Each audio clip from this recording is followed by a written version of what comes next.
नमस्कार, जय जिनेन्द्र, जय श्री राम। आप सभी लोगों को welcome back to my channel. और आज हम फिर से कंटिन्यू कर रहे हैं हमारे रामायण की सीरीज को। और जिसने भी पिछली दो वीडियोस नहीं देखी है जाके देखो यार, नहीं तो मजा नहीं आएगा ऑब्वियसली। तो अब हम कंटिन्यू करते हैं इसको, जहां हम दशानन के आर्क पे थे।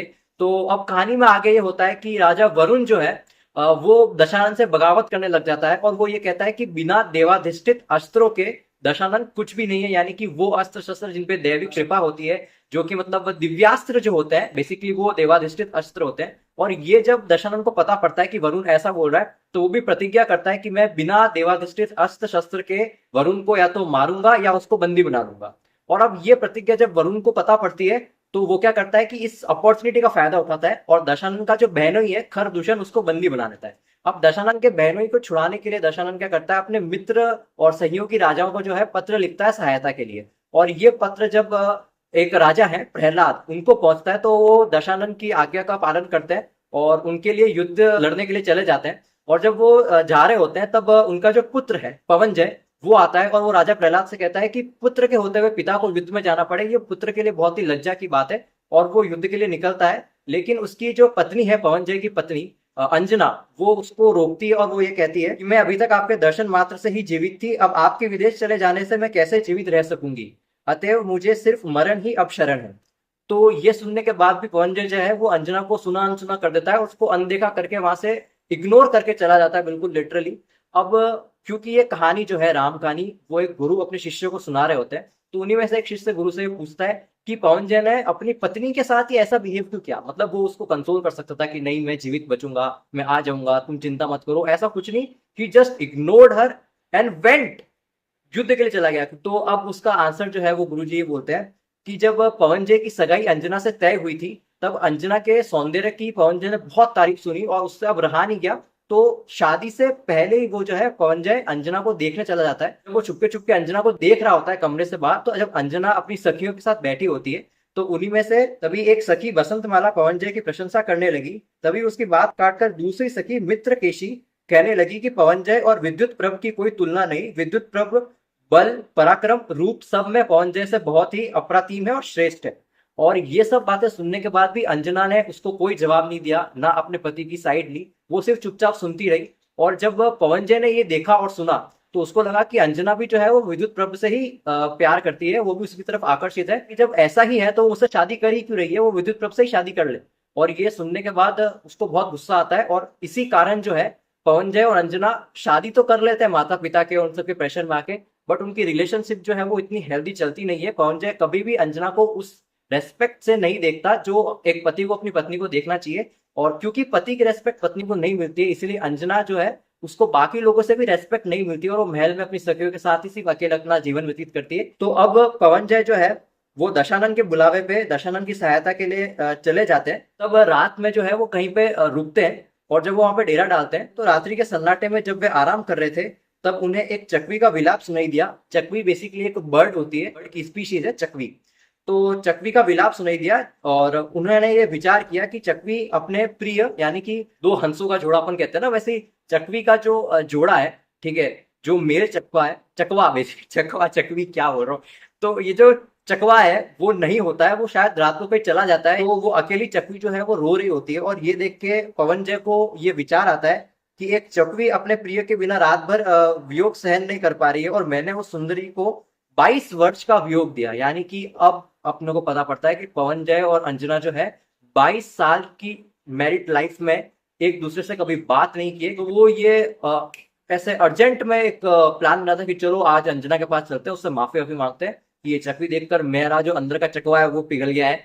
तो वो जाता है अपनी चकवी, मतलब अपनी अंजना के पास जाता है पवनजय, और उन दोनों के बीच में जो है बेसिकली जितनी भी मिसअंडरस्टैंडिंग्स थी वो खत्म हो जाती है। कि अंजना की तरफ से तो ऐसा था ही नहीं ना कि वो विद्युत प्रभ को पसंद करती है, ये तो पवनजय ने अपने माइंड में ये सब बातें बना ली और सिनेरियोस जो है वो इमेजिन कर लिए। तो अंजना उसको कहती है कि हम दोनों का जो मिलन है वो हो चुका है, और इसकी सूचना हमें अपने माता पिता को दे देनी चाहिए, ये अन्यथा वर्षों से आपके द्वारा परित्याग में इस प्रचंड मिलन से कलंकिनी घोषित हो जाऊंगी। यानी कि अगर आपने माता पिता को नहीं बताया कि हम दोनों का मिलन हो गया है, तो वो ये समझेंगे कि मैं कलंकिनी हूँ, मैं कहीं और से मुंह काला करवा के आई हूँ। लेकिन पवनजय जो है वो अंजना के इस प्रस्ताव पे विचार करते हैं और लज्जावश जो है उस वक्त माता पिता को नहीं बताते और डायरेक्ट दशानन के लिए युद्ध लड़ने निकल जाते हैं। कुछ दिनों पश्चात जो है अंजना को गर्भवती जानकर पवनजय के माता पिता व परिजन उसे कलंकिनी जान के पिहर भेज देते हैं। और जब अंजना जो है वो अपने मायके चली जाती है, वहां पर भी उसको जो है रिस्पेक्ट की दृष्टि से नहीं देखा जाता है, क्योंकि किसी को नहीं पता ना। तो अंजना जो गर्भवती है वो बेसिकली पवनजय के कारण ही है, वो पवनजय का ही पुत्र है। जबकि पवनजय जो है अंजना को एक अंगूठी देता है ताकि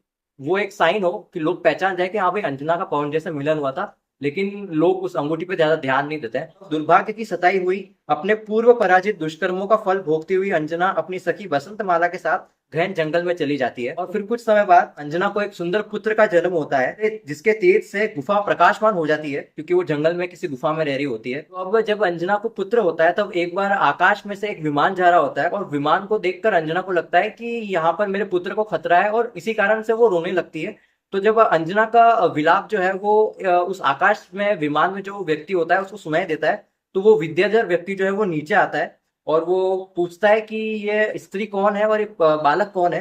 तो उसकी सखी बसंतमाला जो है वो उनसे अंजना की पूरी कहानी जो है वो सुनाती है। पूरी कहानी सुनकर जो है वो विद्याधर जो है वो बोलते हैं, मैं हनुरुह द्वीप का स्वामी राजा प्रतिसूर्य हूँ। अंजना मेरी भांजी है और मैंने इसे बहुत दिनों से नहीं देखा है, इसलिए मैं पहली बार में इसको पहचान नहीं पाया। और क्योंकि पूरी कहानी उसे सुन ली होती है तो वो क्या करता है, अंजना को अपने साथ अपने घर ले जाता है, हनीरुह द्वीप ले जाता है। तो जब वो हनीरुह द्वीप जा रहे होते हैं अंजना और उसके मामा, तो रास्ते में अंजना की गोद से उछलकर बालक जो है वो पर्वत पर गिर जाता है। पर आश्चर्य तो ये कि शिला चकनाचूर हो गई पर बालक को खरोंच भी नहीं आई। ये देखने के बाद वो जो राजा है वो कहते हैं कि आज से इस बालक का नाम श्रीशैल रहा। और हनुरुह द्वीप पहुंचने पर उसका जन्मोत्सव धूमधाम से मनाया गया और हनीरुह द्वीप में रहने से बालक का नाम हनुमान पड़ा।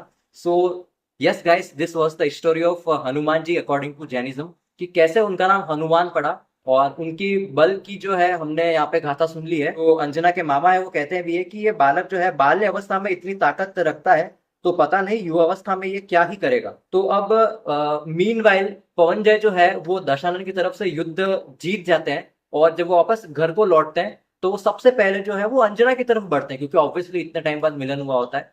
तो जब वो पूछते हैं अपने घर वालों से कि अंजना कहाँ है, अंजना कहाँ है, तो वो बोलते हैं कि अंजना वो कलंकिनी, उसका नाम ही मत लो, उसको तुमने निकाल दिया। एंड पवनजय बिना कोई एक्सप्लेनेशन दिए वहां से निकलते हैं अंजना को ढूंढने के लिए। वो पीहर की तरफ जाते हैं अंजना के, वहां पर भी वो लोग बोलते हैं कि वो कलंकिनी, उसका नाम मत लो, हमने उसको निकाल दिया। सो पवनजय बोलता है कि यार ये तो हर तरफ से उसको निकाल दिया गया और ये गलती मेरी है और मेरे कारण उसके साथ ऐसा हुआ। तो पवनजय जो है वो इस पश्चाताप में जंगल में चले जाते हैं और वहां पर ये दृढ़ निश्चय करते हैं कि जब तक अंजना नहीं मिलती है मैं इस जंगल में भूखा प्यासा रहूंगा। और फिर अब क्योंकि पवनजय की ये हालत जो होती है वो उसके माता पिता को पता पड़ती है कि पवनजय नहीं मिल रहा है और ये सब बातें हो गई है, तो वो भी अपने दूतों को पवनजय को ढूंढने के लिए भेज देते हैं। और दूत जब पवनजय को ढूंढते हैं तो वो बाद में पवनजय को किसी ना किसी तरह से पता पड़ता है कि अंजना जो है वो हनुरुह द्वीप में है और अपने मामा श्री के साथ है, वहां सेफ है और उसको एक पुत्र का जन्म भी हुआ है। तो पवनजय जो है वो अंजना के पास चले जाते हैं और अब वहां पर वो कुछ दिनों तक अंजना के साथ ही हनुरुह द्वीप में रहते हैं और सुखपूर्वक समय व्यतीत करते हैं। पवनजय जब एक दिन राज्य सभा में बैठे थे तभी दशानन का दूत प्रतिसूर्य के पास आता है और दूत का संदेश ये होता है कि वरुण जो है वो फिर से जो है अपने 100 पुत्र और उत्कट दुर्ग के बल पर फिर से आज्ञा भंग करने लगा है और बगावत करने लग गया। बेसिकली अब युद्ध चाहता है। जब वो निकल रहे होते हैं तब हनुमान ये कहते हैं कि मेरे होते हुए पिता को युद्ध के लिए जाना पड़े, ये लज्जा की बात है। वही वही सीन जो हमने पवनजय के टाइम पे देखा था, वही अभी हनुमान जी भी जो है वो अपने पिता को बोलते हैं। और बेसिकली यहाँ पर हनुमान जी के पिता का नाम केसरी नहीं है, पवनजय है। हनुमान जब दशानन के पास पहुंचते हैं तो दशानन उनका स्वागत करते हैं और उनके बल की और उनके सौंदर्य की प्रशंसा करते हैं। फिर हनुमान जी जो है वो दशानन के साथ मिलकर वरुण को जो है वो युद्ध में परास्त कर लेते हैं। और क्योंकि ये युद्ध जो है वो दशानन हनुमान जी की सहायता से जीतता है तो वो उन्हें कहता है कि मैं तुम्हारी वीरता से बहुत ही प्रसन्न हूँ, इसलिए अपनी बहन चंद्रनका की पुत्री अनंग कुसुमा का विवाह हनुमान से कराता हूँ। क्योंकि बहुत सारे राज्य छोटे मोटे जो है वो दशानन के अंडर आते थे, तो इसलिए दशानन ने अपनी बहन चंद्रनका की पुत्री जो है वो हनुमान जी के साथ उसका विवाह कराया और अपना एक छोटा सा राज्य था कर्ण कुंडलपुर वो हनुमान जी को उन्होंने दिया। तो हनुमान की वीरता देखकर नल आदि राजाओं ने भी अपनी अपनी पुत्रियों का विवाह हनुमान के साथ कराया। इसी प्रकार हनुमान की कुल 1000 रानियां हुई। तो इसके बाद क्या होता है कि किष्किंधापुर पहुंचकर पद्मरागा से विवाह कर हनुमान जी वहां कुछ दिन तक सुख पूर्वक रहे। और इसी प्रकार जो है, अब ये बताते हैं कि दशानन ने सुग्रीव, हनुमान आदि सभी राजाओं की सहायता से 3 खंड के राजाओं को अपने वश में कर लिया और अपनी अपनी पुत्रियों का विवाह दशानन से सभी राजाओं ने कराया। और इसीलिए दशानन की कुल 18,000 रानियां थी, जिसमें शत्रु रहित दशानन ने उनके साथ चिरकाल तक सुखों को भोग किया। मतलब वो तो श्री कृष्ण का आंकड़ा भी पार कर गया दशानन तो 16,000 नहीं 18,000। तो जब तक ये सारे इंसिडेंट चल रहे थे तो मीनवाइल राजा जनक और दशरथ जो है वो छद्म वेश धारण करके अपनी प्रजा के बीच ही जो है छुपते फिर रहे थे दशानन के भय से। तो उस समय बाद वे दोनों छद्म वेश में घूमते हुए कौतुक मंगल नामक नगर में पहुंचे। वहां पर सर्वकला पारंगत सुंदरी कैकई का स्वयंवर चल रहा था और राजा दशरथ व जनक भी वहां पर बैठ गए। अब राजकुमारी कैकई ने अन्य समस्त राजाओं को छोड़कर साधारण वेश में रहने वाले राजा दशरथ को अपना वर चुना। और क्योंकि राजा दशरथ को जो है कैकई ने पसंद किया और उनको अपना वर चुना, ये देखकर वहां पे जितने भी राजा आए हुए थे उनको अपना जो है अपमान वहां पे दिखा कि ये तो हमारा अपमान है, हमको यहाँ पे तुमने अपमान करने के लिए बुलाया है। तो इसीलिए वो लोग जो है वो वहां पर युद्ध करने लग जाते हैं। तो तब क्या होता है कि कैकई जो है वो उस युद्ध से राजा दशरथ को निकालने के लिए सारथी का पद संभालती है और रथ चलाती है और वहां से राजा दशरथ को जो है वो सही सलामत निकाल देती है। अब कैकई से शादी करने के पश्चात राजा दशरथ अयोध्या व राजा जनक मिथिला लौट गए, जहां पर उनके परिजनों ने उनका पुनर्जन्मोत्सव व पुनर्राज्याभिषेक किया। क्योंकि राजा दशरथ की जान जो है वो कैकई ने युद्ध से बचाई, तो राजा दशरथ जो है वो उनसे प्रसन्न होते हैं। उनको बोलते हैं कि तुम जो भी चाहोगी वैसा ही होगा, तुम कोई भी वर मांगो मैं तुम्हें देने को तैयार हूँ। और कैकेयी वो बोलती है कि मेरी इच्छित वस्तु या याचना आपके पास जरूर रही, यानी कि अभी वो कुछ नहीं मांगती और बाद में जब समय आएगा तो वो मांग लेगी। तो अब कुछ समय बाद जो है 4 पुत्र होते हैं, जिसमें कमल के समान नेत्र होने से कौशल्य के पुत्र का नाम पद्म यानी कि राम जी का नाम जो है वो पद्म भी हुआ। इंदिवर कमल के समान श्याम सुंदर होने से सुमित्रा के पुत्र का नाम लक्ष्मण रखा गया। और बाकी कैकेयी के पुत्र का नाम भरत और सुप्रभा के पुत्र का नाम शत्रु को जीतने वाला शत्रुघ्न रखा गया। और एक चीज और इसमें बताई गई कि जिस दिन लक्ष्मण का जन्म हुआ उस दिन दशानन के नगर में हजारों उत्पात हुए और हितैषियों के यहाँ शुभ सगुन हुए, यानी कि दशानन के यहाँ पे अपशगुन हुए और जो भी लक्ष्मण जी के हितैषी है वहां पर शुभ शगुन हुए। क्योंकि लक्ष्मण जी जो है वो नारायण है, वासुदेव है, और रावण जो है वो प्रति नारायण है यानी कि प्रति वासुदेव है। ये हमने पहले ही देख लिया था। आगे क्या होता है कि एक बार राजा दशरथ के परम मित्र राजा जनक जो है के नगरी में जो है कुछ मलेच्छ आक्रमण कर देते हैं। वहां के धन धान्य, गाय भैंस और आभूषण जो है वो लूटने लगते हैं। तो इसीलिए जो है राजा जनक जो है वो दशरथ से सहायता मांगते हैं। तो राजा दशरथ जो है वो क्योंकि जनक के परम मित्र थे तो वो वहां पर सहायता करने के लिए जब जा रहे होते हैं तब श्री राम उनको बोलते हैं कि मेरे होते हुए पिता युद्ध में जाए, ये बहुत ही गलत है, जो कि हमने पहले भी दोनों बार देखा है पवन जय और हनुमान जी के केस में। तो मिथिला पहुंचकर राम और लक्ष्मण ने मलेच्छों की सेना को क्षण भर में ही नष्ट कर दिया। भयभीत मलेच्छों ने विजय की इच्छा छोड़कर संधि कर ली व विंध्य पर्वत पर रहते हुए राम की अधीनता स्वीकार कर ली। सीता जी का विवाह जो है अब जनक जी राम जी से तय कर देते हैं उनकी वीरता को देखते हुए, और क्योंकि उनके पिता भी जो है दशरथ वो जनक जी के परम मित्र होते हैं तो यहाँ पे सीता जी और राम जी का विवाह तय हो जाता है। लेकिन अब क्या होता है कि नारद जी को जो है जब ये पता पड़ता है कि राम जी की जो है सीता जी से शादी तय हो गई है, तो वो सीता जी के दर्शन करने के लिए वहां पर एकदम से पहुंच जाते हैं। और अचानक से नारद जी को देखकर जो है सीता जी भयभीत हो जाती है, उनकी बालों को उनको एकदम से देख के भयभीत हो जाती है और भागने लगती है। और जब सीता जी भाग रही होती है तो नारद जी भी उनको समझाने के लिए कि रुकिए, वो भी पीछे पीछे दौड़ते हैं। और ये सीन देख करके जो है वो लोग नारद जी के पीछे पीछे दौड़ने लग जाते हैं और वहां पर नारद जी का बहुत ही अपमान होता है। नारद जी ये विचारने लगते हैं कि मेरे मन में तो कोई दोष था ही नहीं, मैं केवल राम के अनुराग से सीता को देखने वहां पर पहुंचा था। लेकिन मेरी हालत जो है वो मृत्यु की दशा तक पहुंच गई। नारद जी को बदले की भावना आ जाती है और वो बोलते हैं कि सीता से बदला लेने के लिए वो सीता का सुंदर चित्र बनाते हैं और चंद्रगति विद्याधर के पुत्र प्रभामंडल को वो चित्र दिखाते हैं, जिसको देखने के बाद प्रभामंडल जो है वो सीता जी पर मोहित हो जाता है। और ये हालत देख के उसके जो पिता है तो वो क्या करते हैं कि अपने दूत को भेजते हैं राजा जनक के पास और वहां से राजा जनक को उठवा लेते हैं और बुलवा लेते हैं। फिर क्या करते हैं कि जब राजा जनक को वहां पे बुलवाया जाता है तो राजा जनक के सामने प्रभामंडल व सीता की विवाह का प्रस्ताव रखा जाता है वहां पे।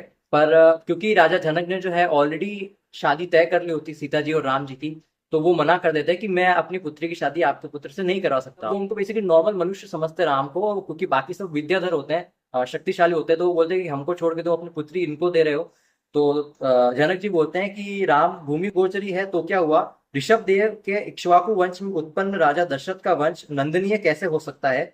सभी तीर्थंकर चक्रवर्ती नारायण और बलभद्र जैसे महापुरुष भी भूमि गोचरी ही होते हैं। तो ये सब जानने के बाद भी जब राजा जनक जो है वो सीता का विवाह प्रभामंडल से करने में किसी प्रकार भी तैयार नहीं होते हैं, राम के बल की ही प्रशंसा कर रहे होते हैं। तो वहां पर जितने भी विद्याधर जो है वो बोलते हैं कि सागरवर्त और प्रजावर्त नामक दो धनुष जो है वो तुमको देते हैं, और जो भी इन धनुष की जो है प्रत्यंचा चढ़ा देगा हम स्वीकार कर लेंगे कि वो ही जो है वो सीता जी के योग्य है, और हम जो है वो उनका अधीनता स्वीकार कर लेंगे बेसिकली। तो अब सीता जी का जो है स्वयंवर रखा जाता है, जिनमें कई देशों के राजा आते हैं, जिनमें कुछ तो धनुष के चारों ओर से उठने वाली लपटों से ही डर गए और कुछ उससे लिपटते सर्पों से ही डर गए। यानी कि धनुष जो है उसके चारों ओर तेज तेज आग की लपटें थी और वो सर्पों से जो है प्रोटेक्टेड था।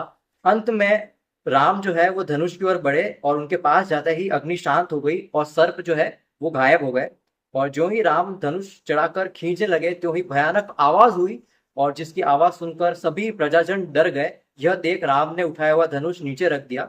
ऑब्वियसली क्योंकि मर्यादा पुरुषोत्तम राम है, उन लोगों की भी चिंता की उन्होंने वो जो है उनका डर शांत करने के लिए धनुष उठाया था, वो भी एक बार रख दिया। लेकिन दूसरी तरफ लक्ष्मण ने दूसरा धनुष जो है उस पर प्रत्यंचा चढ़ाई, और ये सब देख करते भी विद्याधर थे, उन्होंने फूल बरसाए और दुंदुभी बजाई। यानी कि फाइनली सब लोग मान गए कि श्री राम और लक्ष्मण जो है वो हम सबसे बहुत ही उत्तम है, और उन्होंने क्योंकि इन दोनों धनुषों पर प्रत्यंता चढ़ा दी है, तो अब सीता जी का विवाह जो है वो राम जी से होगा। और लक्ष्मण जी की वीरता को देखकर जो है जो चंद्रवर्धन विद्याधर है वो बेसिकली बहुत ही प्रसन्न होते हैं, और अपनी 18 कन्याओं का विवाह जो है वो लक्ष्मण जी के साथ करा देते हैं। जब ये बात भरत को पता पड़ती है कि राम जी का विवाह हो गया, लक्ष्मण का भी विवाह हो गया, तो वो ये सोचता है कि मैं भी उन्हीं पिता का पुत्र हूँ जिनके पुत्र श्री राम है, फिर भी मैं उनसे कम शक्तिशाली क्यों हूँ और उनसे सामर्थ्य में मुझे इतनी कमी क्यों है। तो ये हालत जब भरत जी की कैकई देखती है तो उसको बहुत ही विचार आता है कि कहीं ऐसा ना हो कि भरत ये सब देख के जो है दीक्षा लेने वन में चला जाए। तो वो राजा दशरथ से कहते हैं कि भरत का भी विवाह करा दीजिए, और राजा दशरथ के कहने पर राजा जनक जो है पुनः स्वयंवर रचाते हैं, और जिसमें उनके भाई कनक की पुत्री स्वयंप्रभा ने भरत के गले में वरमाला डाली। इसके पश्चात राम लक्ष्मण भरत आदि सभी अयोध्या लौट गए। अब क्या होता है कि कुछ दिनों बाद अष्टानी का महापर्व जो है वो आने वाला होता है, और राजा दशरथ जो है वो 8 दिन का व्रत रख लेते हैं। अब अष्टानी का महापर्व क्या होता है मैं आपको बता देता हूँ। अष्टानी का महापर्व जो है वो 8 दिनों का एक बेसिक पर्व होता है, जहाँ पर नंदीश्वर द्वीप जो है वहां पर अकृत्रिम 52 जिनालय हैं, यानी कि 52 अकृत्रिम यानी कि डिवाइन ऐसे टेम्पल्स हैं, जिनालय हैं, जहाँ पर 108 मूर्तियां हैं भगवान की, जहाँ पर सिर्फ देवी देवता ही जो है पहुंच सकते हैं, उनकी पूजा करते हैं। तो जो अष्टानी का महापर्व जो है वो साल में 3 बार आता है, जहाँ पर जो है देवी देवता वहां पर भगवान की पूजा करते हैं नंदीश्वर द्वीप में। और नंदीश्वर द्वीप क्या है ये भी आपको बता देता हूँ। जैन कॉस्मोलॉजी के अनुसार ब्रह्मांड जो है वो एक पुरुष की तरह है, लोक पुरुष कहते हैं जिसको, मल्टीवर्स का कॉन्सेप्ट इसमें हम समझ सकते हैं। इसी मध्य लोक के नीचे जो है नरक होते हैं, और ऊपर जो है वो स्वर्ग होते हैं। इसमें 16 स्वर्ग होते हैं और 7 नरक होते हैं, और 7वां नरक बहुत ही भयानक होता है, और 16वां स्वर्ग जो है उसके ऊपर जो है वो सिद्धशिला होती है, यानी कि जहां पर मोक्ष के बाद भगवान जो है वो चले जाते हैं। यानी कि मोक्ष जो है वो सिद्ध क्षेत्र कहलाता है, जिसमें सिद्धशिला पे भगवान जो विराजमान होते हैं, जो कि चांद की तरह होती है। हाथ जब अपन ऐसे करते हैं तो यहाँ पर एक लाइन आती है जो कि चांद की तरह होती है पूरी, और यहाँ पर ऊपर जो है अपने 24 खंड है अपने उंगली के, और ये नीचे जो चांद है वो सिद्धशिला हो जाता है। तो अगर हम ऐसे देखते हैं तो हमारे हाथ में सिद्धशिला और 24 तीर्थंकर हमको दिखते हैं। ये तो मतलब मेरी ऑब्जर्वेशन है, मैंने कहीं पे देखा था और मैंने पढ़ा था तो मैंने आपको बता दिया।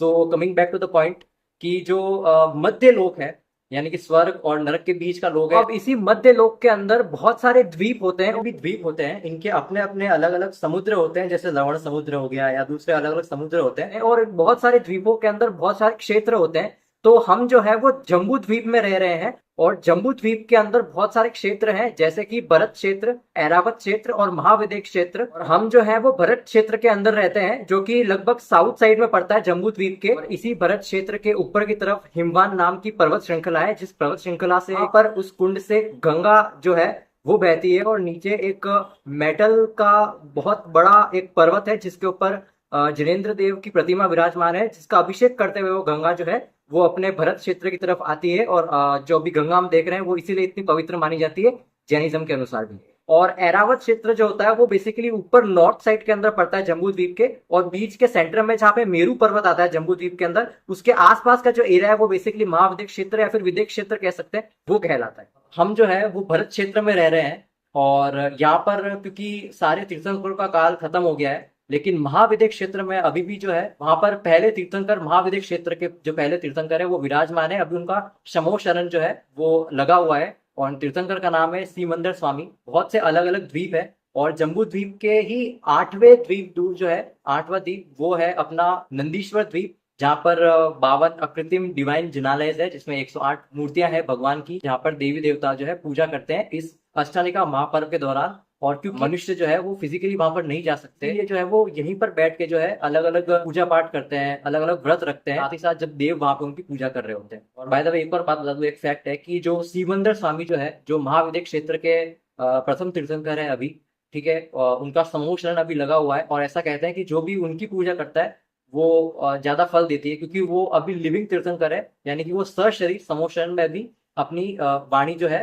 वो लोगों तक पहुंचा रहे हैं। सो इन शॉर्ट, लोक पुरुष के मध्य लोक में सारे द्वीप है, जिसमें से जम्बू द्वीप में हम क्षेत्र के अंदर हम रह रहे हैं, और उससे बहुत सारे द्वीप छोड़कर एक द्वीप है, 8वां द्वीप है, वो नंदीश्वर द्वीप है। So this was the concept of Jain cosmology, जो मैंने ऊपर ऊपर से आपको थोड़ा सा बताया है। तो इसीलिए जो राजा दशरथ भी है, क्योंकि नंदीश्वर द्वीप वो लोग जा नहीं सकते हैं, पर यहीं से बैठकर जो है वो अपनी पूजा करते हैं और 8 दिन का व्रत रखते हैं। वो अपनी सारी रानियों को जो है भगवान के अभिषेक द्वारा जो गंधोदक होता है वो भिजवाते हैं, जिसमें तीनों रानियों तक तो वो गंधोदक पहुंच जाता है, लेकिन जो चौथी रानी है सुप्रभा, उस तक गंधोदक नहीं पहुंचता है। जो बाकी की 3 रानियां हैं वो तो पूजा के लिए आ जाती है, लेकिन चौथी रानी जो है जब वो नहीं आती होती है, दशरथ पूछते हैं कि हमारी सारी रानियों में से जो चौथी रानी है सुप्रभा, वो उपस्थित क्यों नहीं है। और जब उनको ये पूरा वृत्तांत पता पड़ता है कि गंधोदक उन तक नहीं पहुंचा, तो उनको लगता है कि ये मेरा अपमान है, और वो बाकी रानियों को मेरे से थोड़ा ज्यादा जो है वो महत्व दे रहे हैं। लेकिन जिस दास के द्वारा जो है गंधोदक उन्होंने सुप्रभा को भिजवाया था, वो दास जो है वो बूढ़ा हो जाता है, तो वो बोलता है कि मैं अपनी वृद्धावस्था के कारण जो है रानी तक थोड़ा देर से पहुंचा, और इस कारण ये सारा मैटर हो गया। दास की बात जब राजा दशरथ सुनते हैं तो वो विचार करते हैं, उनकी वृद्धावस्था को देख के उनको वैराग्य आ जाता है कि आगे पीछे मैं भी बूढ़ा हो जाऊंगा और मेरी भी मृत्यु हो जाएगी, इसके पहले ही मैं जो है अपनी गति सुधार लूं। तो राजा दशरथ बोलते हैं कि मैं भी जो है अपने पिताजी एवं बड़े भाई के समान ही मुनि व्रत अंगीकार करूंगा। वो कहते हैं कि यह हमारे वंश की परंपरा है कि पुत्रों के समर्थ होने पर हमारे धीर वीर वंशज पुत्रों के लिए राज्य लक्ष्मी सौंप कर तपोवन में जाकर आत्म साधनारत हो जाते हैं। और वो जो है ये कहकर जो है राम जी का मतलब बेसिकली राज्याभिषेक करने वाले होते हैं, क्योंकि राम जी ही उनके बड़े पुत्र हैं। तो अब मीनवाइल क्या होता है कि वहां पर क्योंकि भामंडल जो है उसको नारद जी ने जो है वो ऐसे भड़का वड़का दिया था। सीता के स्वयंवर का वृत्तांत जब उसको पता पड़ता है तो वो सुनकर बोलता है कि मेरे विद्याधर का जो जन्म है वो निरर्थक है, क्योंकि मैं तो साधारण मनुष्य की तरह अपनी प्रिया को भी प्राप्त नहीं कर सका। तो वो क्या करता है कि विमान में बैठता है और आकाश मार्ग से मिथिला की ओर जाने लगता है। कि जब वो ऊपर से जा रहा होता है तो नीचे जब वो एक नगर देखता है, जो कि उसके पूर्व भाग में उसका नगर था जहाँ पे वो रहता था, उसको देखकर उसको जाति स्मरण हो जाता है, और वो बोलता है कि अरे ये तो मेरा पुराना नगर है। उसको ये भी जाति स्मरण हो जाता है कि सीता जो है वो उसकी बहन है। अब यहाँ पर जो है वो पूरा क्लैश खत्म हो जाता है जो नारद जी द्वारा यहाँ पे फैलाया गया था। क्योंकि दशरथ जी को भी दीक्षा लेनी है, तो वो कुछ दिन पश्चात जो है वह मुनिराज के दर्शन करने पहुंचते हैं। तो वो उनसे बोलते हैं कि अब मैं भव समुद्र को पार कर कर शिवपुरी को जाना चाहता हूँ, मतलब मोक्ष को जाना चाहता हूँ, अतः निर्विघ्न होकर तप करने की मेरी इच्छा है। तो ये बात जो है वो जंगल में लगी आग की तरह पूरे अयोध्या में और फैल जाती है, और ये बात फिर भरत को भी पता पड़ती है। भरत जो है वो भी बोलते हैं कि मैं भी पिता की तरह ही अब वन में जाके तपस्या करूंगा। ये तो कैकेयी भरत का ये भाव ताड़ गई, और वह पति और पुत्र दोनों को वन में जाने से रोकने का उपाय सोचने लगी। तभी उसे अपने वर की याद आई और वह राजा दशरथ के पास गई। मतलब कैकेयी को वो वर याद आ जाता है जो उसने राजा दशरथ को जो है धरोहर के रूप में छोड़ा था, और अब वो राजा दशरथ के पास वो वर मांगने जाती है। सो इस वीडियो को हम यहीं तक रखते हैं। मुझे पता है मैं ये क्लिफ एंकर पे छोड़ रहा हूँ, और इसको हम आगे कंटिन्यू करते हैं, आगे बहुत ही मजा आएगा। होप आपको पता है आगे क्या होने वाला है। सो अगर आपको वीडियो पसंद आए तो लाइक मार दो, शेयर मार दो, सब्सक्राइब कर दो, फॉलो कर दो मुझे इंस्टाग्राम पे, और बेल आइकन दो इस चैनल का, ताकि ऐसे ही वीडियोस के अपडेट आपको मिलते रहे। सो फिर मिलते हैं आपसे नेक्स्ट वीडियो में, तब तक के लिए बाय बाय।